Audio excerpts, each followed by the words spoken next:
L'un des événements les plus marquants de l'histoire de la religion islamique est Ashura.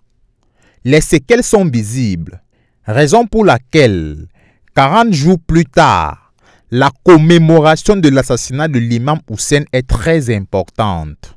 Elle s'appelle Arba'in.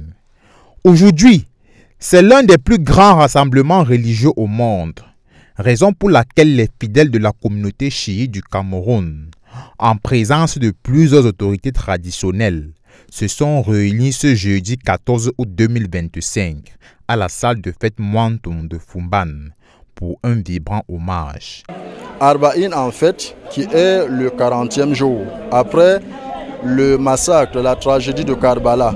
Ça veut dire qu'après le massacre, après la tragédie de Karbala, l'assassinat du petit-fils du prophète, Imam Hussein alayhi salam, 40 jours plus tard, la famille qui a survécu est revenue sur le lieu du drame pour remémorer et rendre hommage aux martyrs de Karbala. Ce jour qui commémore le 40e jour de l'assassinat ou du martyr de l'imam Hussein, qui était le petit-fils du prophète sallallahu alayhi wa sallam.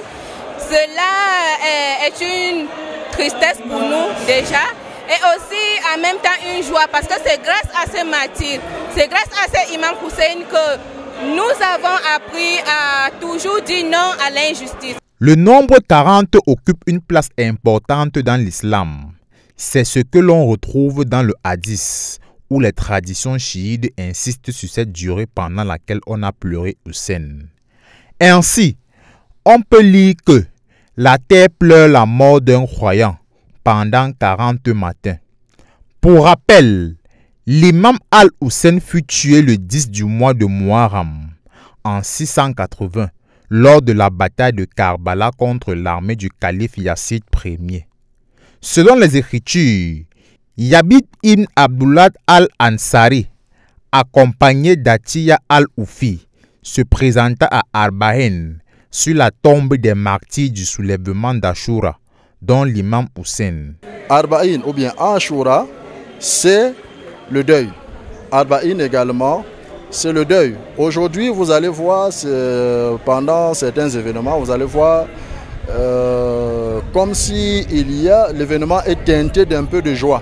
Oui, en fait, parce que on célèbre ce jour. Parce que c'est par le martyr d'Imam Hussein que l'islam authentique a subsisté jusqu'à nos jours.